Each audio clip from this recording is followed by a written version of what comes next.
पढ़ाए उनको क्या पढ़ना।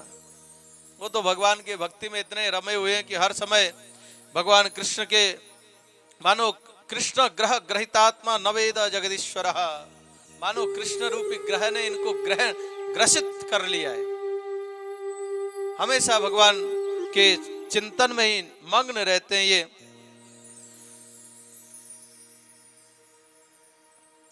एक दिन हिरण्यकशिपु ने अपने बेटे प्रहलाद को बुलाया, बड़े प्यार से उठा करके गोद में रखा और ये कहा कि बोले बेटा तुम्हें सबसे अच्छा क्या लगता है। जब से सबसे अच्छी बात पूछी थी तो बालक ने सहजता से कहा, बोले पिताजी सबसे अच्छी बात तो यही है कि भगवान नारायण का भजन करो। हम सबको भजन करना चाहिए, उनके कृपा से हमें ये देह मिला है तो हमको नारायण का भजन करना चाहिए। प्रहलाद जी कहते हैं पिताजी, तसाधु मन्ये सुरवर्य देहिना सदा समोधिग्मधियाम सद्ग्रहात् हित्वात्मपातं गृहमन्धकूपं वनं गतो यद्वरिमाश्रयेत। हे पिताजी,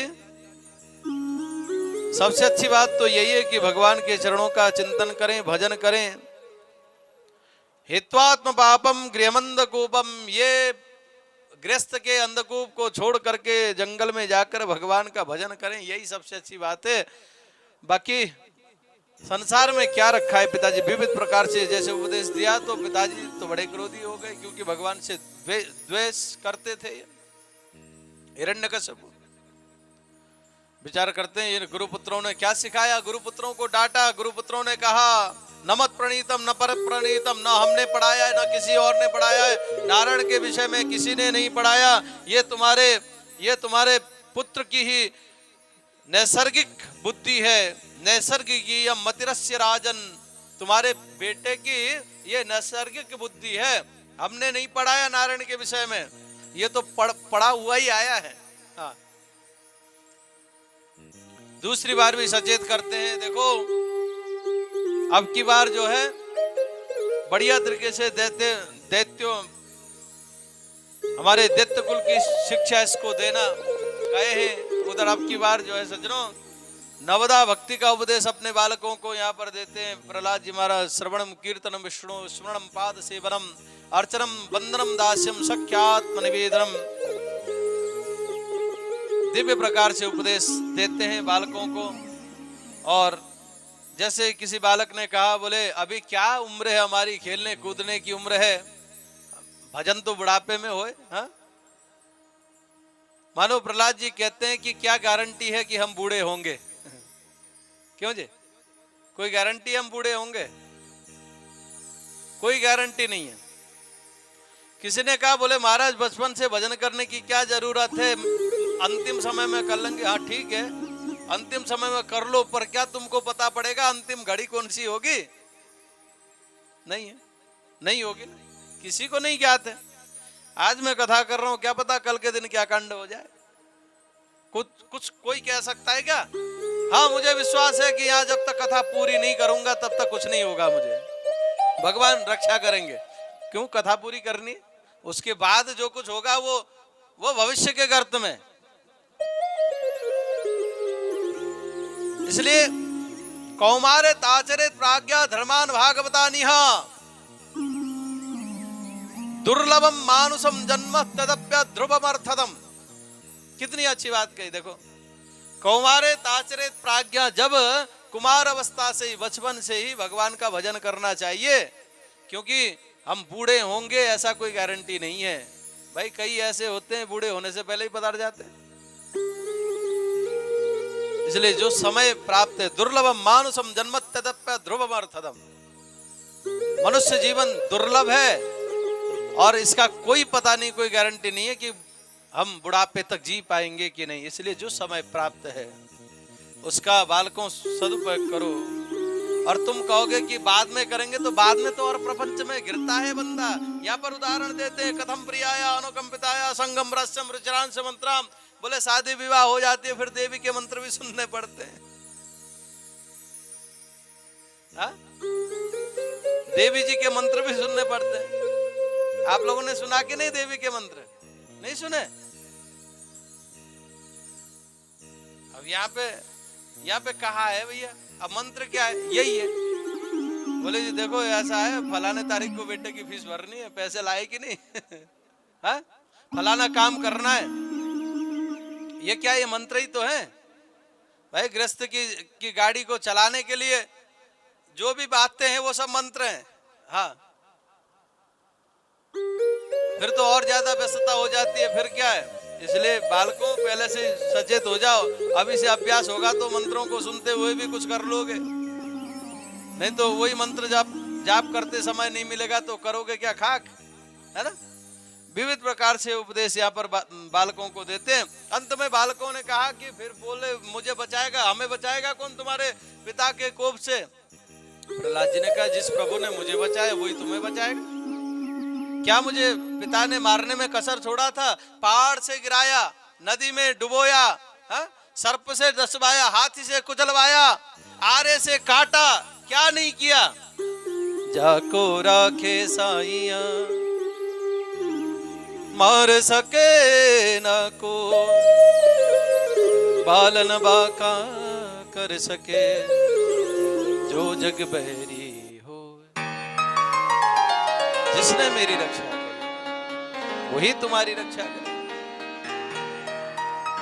जब ऐसी बात हो गई सज्जनों, अब तो वाह संकीर्तन करने लगे सब। राधे कृष्ण कृष्ण कृष्ण राधे राधे, राधे श्याम श्याम श्याम राधे राधे, राधे कृष्ण कृष्ण कृष्ण राधे राधे, राधे श्याम श्याम श्याम राधे राधे। हरे कृष्ण कृष्ण कृष्ण हरे हरे, हरे राम राम राम हरे हरे, हरे कृष्ण कृष्ण कृष्ण हरे। सजनों संकीर्तन चलता रहा। अब तो हिरण्यकश्यपु के राज्य तक संकीर्तन की ध्वनि जैसे जाने लगी। सजनों आज अनेकों सैनिकों को भेजा, देखो तो सही ये नारायण का नाम हमारे इस राज्य में, हमारे इस प्रांत में कहां से आवाज आ रही, जरा जाओ जाकर के देखा। सजनों विद्यालय में जाकर के देखा तो गुरु पुत्र भी साथ में नृत्य कर रहे हैं संकीर्तन करते हुए। प्रहलाद जी आगे हैं, प्रहलाद जी बीच में हैं, सभी दैत्य बालक संकीर्तन में मस्त हैं। आज उन सिपाहियों ने जैसे ही रोकने का प्रयत्न किया है, कोई सुनने को राजी नहीं है। जहां पर सजनों इतना अमृत प्रवाहित हो रहा है तो वहां पर किसको क्या फिक्र। और जैसे सैनिकों ने झकझोर करके बालकों को समझाने की कोशिश की, परंतु जैसे ही स्पर्श भी किया सजनों, वो करंट जो फैल रहा था प्रभु की भक्ति का करंट उनके ऊपर भी आ गया। भूल गए वो कि किस लिए हम आए थे। आज तो वो भी झूम झूम करके उनके साथ संकीर्तन करने लगे। राम राम हरे हरे, हरे कृष्ण कृष्ण कृष्ण हरे हरे, हरे राम राम राम हरे हरे, हरे कृष्ण कृष्ण कृष्ण हरे हरे, हरे राम। बंद करने के लिए भेजा परंतु कोई अब बंद हुआ नहीं और तेज हो रहा है सज्जनों। यहाँ तक मंत्री को भेजा, जाओ जरा जाकर के रोको। मंत्री आए, मंत्री की वही दुर्गति हो गई। मंत्री भी झूम झूम करके संकीर्तन करने लगे। अब तो सज्जनों स्वयं हिरण्यकश्यपु गदा लेकर के जैसे ही आया, सज्जनों आकर के जैसे ही देखता है कि संकीर्तन हो रहा है, एक भाव तो आज हिरण्यकश्यपु का भी मन कर उठा कि क्यों ना आज मैं भी जाकर के संकीर्तन करूं। कितना आनंद की प्राप्ति दूर से देखने में हो रही है, परंतु दैत्य भावना है सज्जनों। उस दैत्य भावना के चलते आज गदा का प्रहार किया है, जमीन में जैसे पटका, घनघोर आवाज हुई, अरे दुष्टों बंद करो। जैसे बंद करो कहा तो सभी बिल्कुल शांत।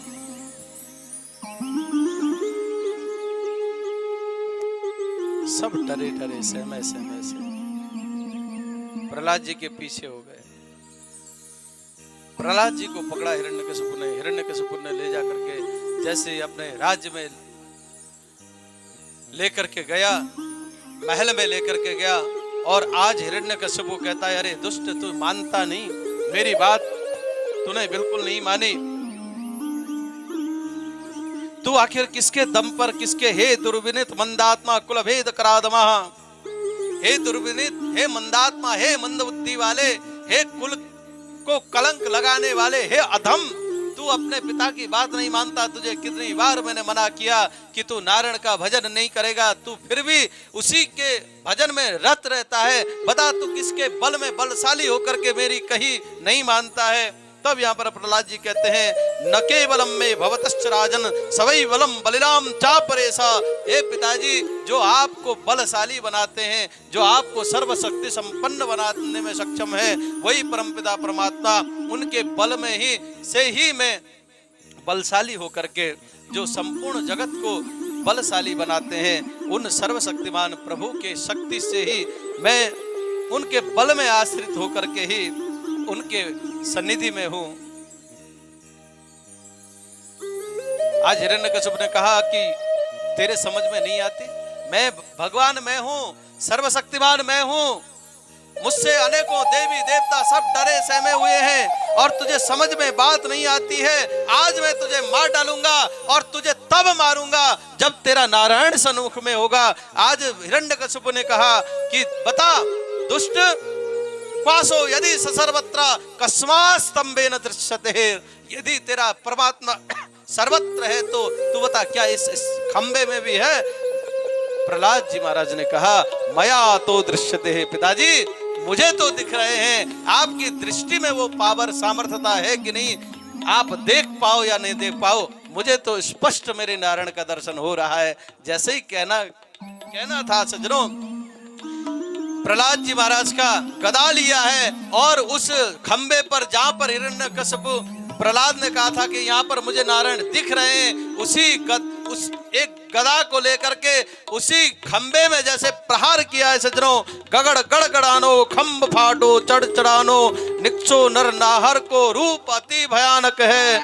गगड़ गड़गड़ावे दसन जीव लपलपावे, चितवत सरोज मानो अंग जात खानो है। गर्जना के साथ में वहां पर नृसिंह भगवान का प्रादुर्भाव हुआ। बोले नृसिंह भगवान की। महाराज अब तो शेर की तरह गर्जन के साथ ऐसे गर्जना भगवान कर रहे हैं सज्जनों। और देखा अब हिरण्यकशिपु तो जैसे ही प्रभु के उस छवि को देखा नृसिंह के रूप में डरा हुआ है, भगवान ने उसको खूब खिलाया। संध्या का समय जब हुआ, भगवान ने नृसिंह भगवान बैठ गए दहली पर और उस हिरण्यकशिपु को अपने गोद पर लिटा लिया सज्जनों। गोद पर लिटाने के बाद हिरण्यकशिपु ने कहा बोले महाराज तुम मुझे मार नहीं सकते, मैंने ब्रह्मा जी से अनेकों वर मांगे हैं। भगवान ने कहा तेरे संपूर्ण वरों को मैं पूर्ण करूंगा, बोल क्या तेने वरदान मांगा है। हिरण्यकशिपु ने कहा बोले महाराज मैंने ये वरदान मांगा कि मैं भीतर न मरूं बाहर न मरूं। भगवान ने कहा तू बीच दहली में है, भीतर भी नहीं है बाहर भी नहीं है, देख मैंने वरदान मांगा था ऊपर न मरूं नीचे न मरूं। भगवान ने कहा तो ऊपर भी नहीं है नीचे भी नहीं, मेरे गोद में है। हिरण्यकशिपु ने कहा मैंने वरदान ये भी मांगा था कि दिन में न मरूं रात में न मरूं। भगवान बोले संध्या का समय है, न दिन है न रात है। हिरण्यकशिपु ने कहा मैंने ये वरदान मांगा था कि मैं अस्त्र से न मरूं शस्त्र से न मरूं। भगवान ने कहा तुझ जैसे दुष्ट को मारने के लिए अस्त्र शस्त्र की क्या आवश्यकता, मेरे नाखून ही पर्याप्त हैं। उसने कहा हिरण्यकशिपु ने कि मैंने ये वरदान मांगा था कि मैं मनुष्य से भी न मरूं पशु से भी न मरूं। भगवान ने कहा कि ना देख मुझे जरा गौर से देख, मैं मनुष्य हूं कि पशु हूं। भगवान नृसिंह है, न तो नर है न पूरी तरह सिंह है। भगवान नृसिंह है, मुख तो सिंह का है और धड़ मनुष्य का है, नृसिंह है। महाराज ये भी वरदान फेल हो गया, अब बता आगे कितने वरदान है तेरे। नृसिंह भगवान ने जैसे पूछा, हिरण्यकशिपु ने कहा बोले महाराज मैंने ये वरदान भी मांगा था ब्रह्मा जी से कि मैं 12 महीने में किसी महीने में न मरूं। भगवान ने कहा तेरे लिए स्पेशल मैंने ये अधिक का महीना प्रकट कर रखा है, स्पेशल तुझे मारने के लिए। और प्रत्येक 3 वर्ष बाद 3 वर्ष में है ना, अधिक मास, है ना, जिसको अधिक मास बोलते हैं ना हम लोग, अधिक का महीना जो अभी व्यतीत हुआ, 23 में भी अधिक का मास था, है ना, ये अधिक मास। बोले महाराज आप किसी भी रूप से मुझे नहीं मार सकते। बोले तू बता और कितने वरदान है तेरे पास। अब देखा तो कोई भी वरदान शेष नहीं। भगवान ने ब्रह्मा जी के संपूर्ण वरदानों की पुष्टि करते हुए हिरण्यकश्यप के पेट को जैसे ही फाड़ा है सज्जनों, और उसके आंतड़ियों को माला पहना बना करके पहने भगवान ने, उसी समय सज्जनों हिरण्यकश्यप का प्राणांत हो गया। हिरण्यकश्यप का जैसे ही प्राणांत हुआ, उधर सज्जनों अनेकों देवी देवता आए, स्तुति प्रार्थना करते हैं, परंतु भगवान का स्वरूप क्रोध से भरा हुआ है, अभी कोई जाने की सामर्थ्य नहीं। भगवान शंकर आए हैं, जैसे ही भगवान ने जैसे ही जोर से आवाज करिए, नृसिंह भगवान ने घुर्राया है तो नंदी बाबा पूंछ उठा करके भाग खड़े हुए। ब्रह्मा जी आए, हंस उड़ गया, कोई भी टिक नहीं पाता प्रभु के सन्निधि में। उसी समय सज्जनों आज विचार करने लगे सभी देवता कि देखो जिसके लिए, जिस भक्त के लिए भगवान ये रूप धारण करके आए हैं उसी को भेजो। तो अंत में प्रहलाद जी महाराज को भेजा है सज्जनों। प्रहलाद जी गए हैं और प्रहलाद जी को जैसे ही भगवान ने देखा है, आज भगवान प्रहलाद जी से क्षमा याचना करते हैं सज्जनों। कोयदम बपक्वचमया सुकुमार में तत् कोय तत् प्रमत्त कृत दारुण याचनास्ते आलोचितो हि विषयांस्य मभूत पूर्वः क्षंतव्य मंग यदि में समय विलंबा। हे बेटा तूने मेरे लिए बहुत परिश्रम किया, बहुत कष्ट उठाया, कितना दुख सहा तेने, बेटा मुझे आने में विलंब हुआ, मुझे क्षमा कर दे।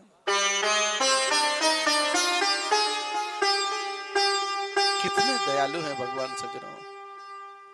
बेटा तूने मेरे लिए बहुत कष्ट सहा है, मुझे बहुत पहले आ जाना चाहिए था, परंतु मुझे आने में विलंब हुआ, मुझे क्षमा कर बेटा। सज्जनों प्रहलाद जी को भगवान ने गोद में बिठाया है और गोद में बैठा करके अपनी जिह्वा लेकर के चाटने लगे प्रहलाद जी को। आपने देखा होगा ना, गौ माता जब अपने बच्चों से, बछड़े बछड़ियों से प्यार करती है तो वो अपनी जीभ निकाल निकाल करके चाटती है। क्योंकि आज भगवान भी नृसिंह बन करके आए हैं तो प्रहलाद जी को अपने जिह्वा से चाट रहे हैं। उधर सुखदेव स्वामी कहते हैं, परीक्षित तुम कहते हो कि भगवान समदर्शी नहीं है, दैत्यों के विपक्ष में रहते हैं और देवताओं के पक्ष में रहते हैं, दैत्य कुल में उत्पत्ति हुए। आज प्रहलाद जी को देखो, जो बड़े बड़े देवताओं को भी जो कृपा प्राप्त नहीं है, आज दैत्य कुल में उत्पन्न प्रहलाद को भगवान अपने जिह्वा से चाट रहे हैं। जरा देखो तो सही, इसके उपरांत भी कहते हो कि भगवान समदर्शी नहीं है। कितना कृपालु है भगवान। यहाँ पर स्तुति की है सज्जनों प्रहलाद जी महाराज ने।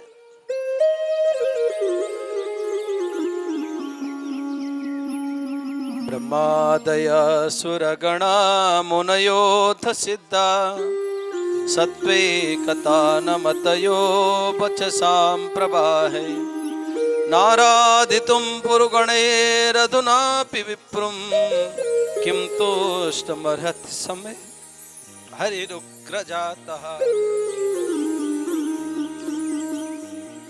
दिव्य स्तुति करी है, भगवान ने क्षमा याचना की है अपने भक्त से सज्जनों। और भगवान प्रहलाद जी से कहते, बोले बेटा वरदान मांगो। जैसे मांगने की बात करते हैं तो प्रहलाद जी कहते, बोले हे प्रभु ऐसी कृपा करो कि मेरे अंदर जो मांगने की इच्छा है ना वही नष्ट हो जाए। मुझे आपसे कुछ नहीं चाहिए, मुझे तो केवल आप चाहिए। बहुत बार जब भगवान ने कहा कि नहीं बेटा मेरे प्रसन्नता के लिए कुछ मांग, इस आसन पर, इस गद्दी पर तो तुझे बैठना ही होगा।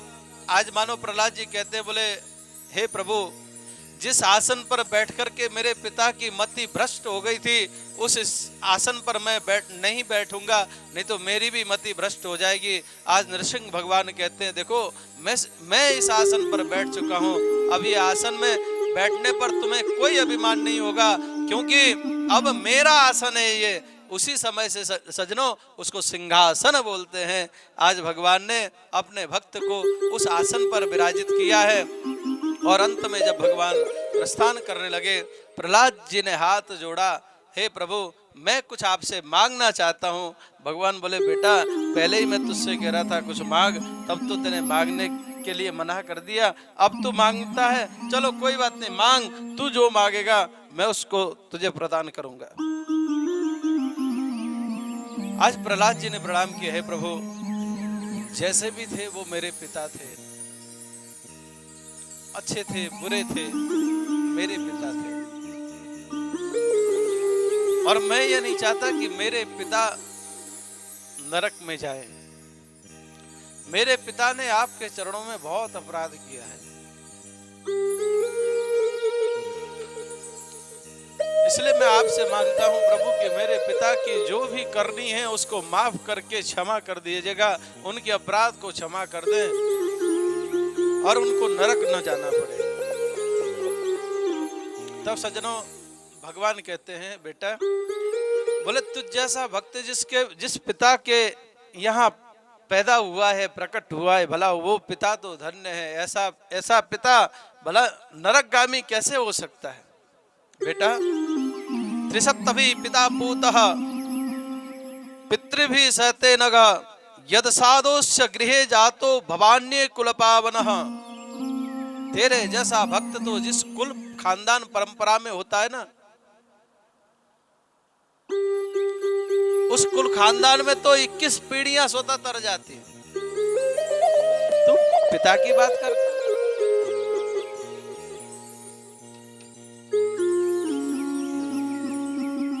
यहां सज्जनों दिव्य आशीर्वाद दिया है। और मैंने कल भी निवेदन किया था, जिस कुल खानदान में एक भी भगवत भक्त होता है तो सज्जनों कुलम पवित्रम जननी कृतार्था वसुंधरा भाग्यवती च धन्या स्वर्गे स्थिताये पितरो भी धन्या येषाम कुले वैष्णवनाम अधेयम, है ना। तो सब कुछ धन्य धन्य हो जाता है। जहां पर भगवान का एक क्षेत्र में एक भी अगर भक्त हो ना तो पूरे माहौल को चेंज कर देता है, वो चेंज हो जाता है। वातावरण चेंज करने की सामर्थ्यता भगवान का भक्त रखता है सज्जनों।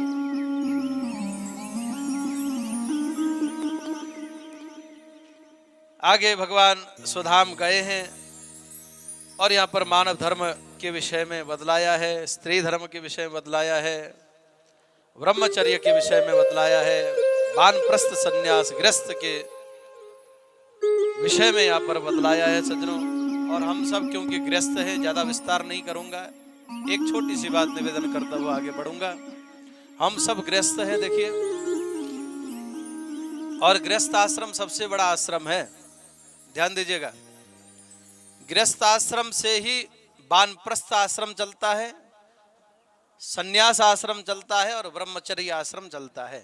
किसी साधु संत ब्रह्मचारियों की फैक्ट्रियां नहीं है। हाँ, जिनके फैक्ट्रियां हैं वो साधु संत नहीं, वो बिजनेसमैन है। ध्यान दीजिएगा, समझ रहे ना क्या कह रहा हूं मैं। तो सब आश्रम चलते हैं गृहस्थ आश्रम से, इसलिए गृहस्थ आश्रम श्रेष्ठ है।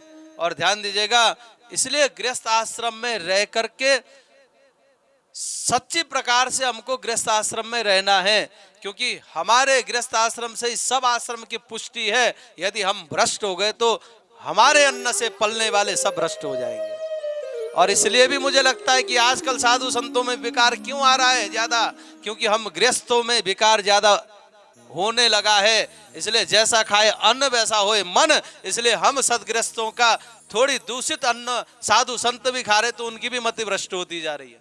इसलिए आवश्यकता है समाज को, राष्ट्र को, विश्व ब्रह्मांड को अगर श्रेष्ठ बनाना है तो सबसे पहले हम अपने को, गृहस्थी जो हम हैं, हम गृहस्थ अपने गृहस्थ को अच्छा बनाएं, अच्छे संस्कार दें, अच्छा सब करें, तो स्वतः धीरे धीरे सब सही हो जाएगा। आप मूल में हैं सज्जनों, ध्यान दीजिएगा। और ये मैं मनमुखी बात नहीं बोल रहा हूं। जैसा खाए अन्न वैसा होए मन, जैसे पिए पानी और वैसी बोले बाणी, और जैसा करे संगत वैसी चढ़े रंगत। इसलिए गृहस्थों को बहुत सावधानी की आवश्यकता है। हाँ, देखिए बड़े बड़े भक्त, बड़े बड़े संत भी गृहस्थ आश्रम से ही जाते हैं। सूरवीर देश के लिए भी गृहस्थ से ही जाते हैं, किसी फैक्ट्री से या किसी मठ मंदिर से कहीं से नहीं आते, गृहस्थ आश्रम से ही जाते हैं। इसलिए गृहस्थों को बड़े जिम्मेवारी के साथ रहना है और बालकों को शिक्षा सही प्रकार से देना है सज्जनों।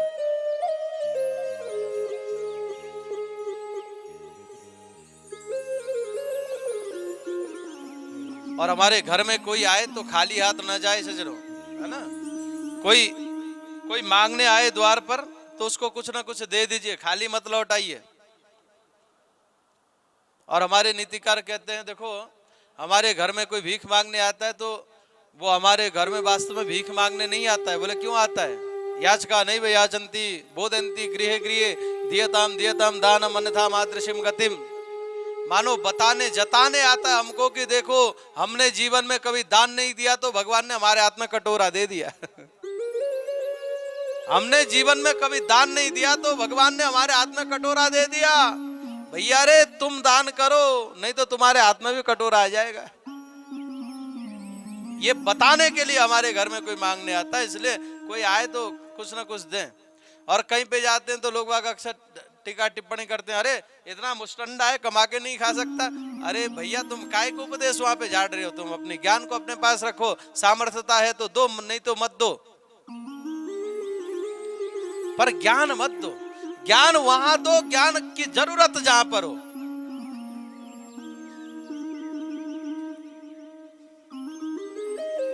बोले वृंदावन बिहारी लाल की। अब भगवान बामन भगवान के, राम जी के, कृष्ण जी के मैसेज के ऊपर मैसेज आने लगे, जबकि हमारा नेट काम करता नहीं है। अब 1 घंटे में सब देवताओं को बुलाना। कोई बात नहीं, मोदी जी के राज्य में वंदे भारत ट्रेन चल उठी है। हा? पहले की तरह तूफान होती गाड़ी, एक महाराज तूफान मेल, बहुत पहले की बात है, आज से लगभग 26-27 वर्ष पहले की, इससे भी ज्यादा, समथिंग 30 वर्ष पहले की बात है। एक बार बोले कि कलकत्ता चलना, मैं छोटा ही था, छुट्टियां थी, हमारे बड़े भाइयों ने कहा, बोले चलो घूमने में। बचपना में घूमने का अलग जोश रहता है, आनंद आता है ना, तो हमने कहा चलो चलते। बोले गाड़ी में उस समय अब सफर का वो था तो पता भी नहीं था, हम तो भाई बड़े जा रहे तो छोटे को क्या टेंशन। फिर बोले तूफान में, आप चर्चा कर रहे थे, तूफान मेल में गाड़ी टिकट है उसमें जाना। बोले ठीक। मैं सोचा बोले तूफान को मतलब बहुत तेज चलने वाली होगी। हमारा 4 दिन लग गए कलकत्ता पहुंचने में, उस समय 4 दिन। अब पहला लंबा सफर था। अब जैसे ही उधर कलकत्ते में उतरे और मैं तो फ्रेश होने जैसे गया तो बाथरूम में गया तो वो ट्रेन की तरह हिलता रहे तो गिर गया वहीं पे। यथार्थ की बात बता रहा हूँ, गिर गया वहीं पे। अब वो हिलता ही रहता ना, ज्यादा वो लंबी सफर करो, कोई किया नहीं हो कभी किसी ने, तो उसका पूरा दिमाग घूमता है। घर की तरफ देखो तो घर ही ट्रेन की तरह हिलता है। जब जाकर के 12 घंटे 24 घंटे सोया तब जाकर के वो ट्रेन का घूमना बंद हुआ। तो वैसी ट्रेन तो है ना आजकल। आज तो खूब माननीय श्री योगी जी, मोदी जी के राज्य में जो है बुलेट, अब बुलेट ट्रेन तो आने वाली है। वंदे भारत तो चल ही उठी है ना, तो वंदे भारत में बैठते हैं। अब दूर का सफर भी जो है बहुत आसानी के साथ में। और बाजी बा भूमिदान करिए साहब। देखो जी, भूमिदान करने का बहुत बड़ा महत्व है भाई। हमारे पास सब भूमिदान करने के लिए पैसे तो नहीं, आजकल बहुत जमीन महंगी हो गई है। आप 1 गज भी करेंगे तो कम से कम 50,000 देने पड़ेंगे, है कि नहीं? पैसे कोई बात नहीं, पर कथा में जो श्रोताओं के लिए स्थान देते हैं ना, तो वहां भी भूमिदान का फल मिलता है। हाँ, अन्यत्र श्रोताओं को बैठने के लिए अगर कोई स्थान दे थोड़ा थोड़ा आगे आगे होके, तो यहाँ भी भूमिदान का फल बताया गया है। इसलिए देखो नमक लगे ना फिटकरी, रंग चोखो आए। खर्चा भी नहीं और पुण्य का पुण्य मिल रहा है, तो थोड़ा भूमि दान करेंगे। तो मैं निवेदन कर रहा था, अब सज्जनों अष्टम स्कंद में समुद्र मंथन मनमंत्रों का वर्णन यहाँ पर बतलाया गया है।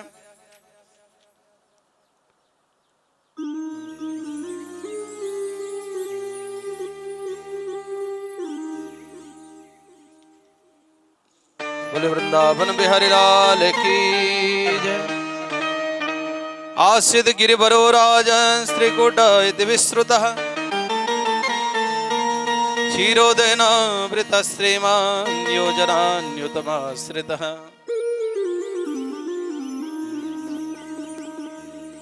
एक हाथी जो अपने परिवार के साथ में त्रिकूट नामक पर्वत पर बड़े शान के साथ में पूरे परिवार के साथ में गजेंद्र रहता था। एक समय की बात, सभी परिवार को लेकर के किसी सरोवर में जैसे स्नान करने के लिए हाथी गया। किसी जानवर ने इसके पैर को पकड़ लिया, हाथी के पैर को। हाथी के पैर को जैसे पकड़ा है सज्जनों, तो हाथी विचार करता है कि ये साधारण कोई जीव होगा, इसको पता नहीं कि अभी मेरे अंदर कितनी बल है, मैं बलशाली हूं, इसको पता नहीं, इसने अनजाने में पकड़ लिया, कोई बात नहीं, छोड़ देगा। परंतु सज्जनों वो कोई साधारण नहीं था, वो तो ग्राह था। ग्राह का तो बल जल में अजेय होता है। ग्राह हाथी में बहुत शक्तिशाली हाथी था, परंतु वो हाथी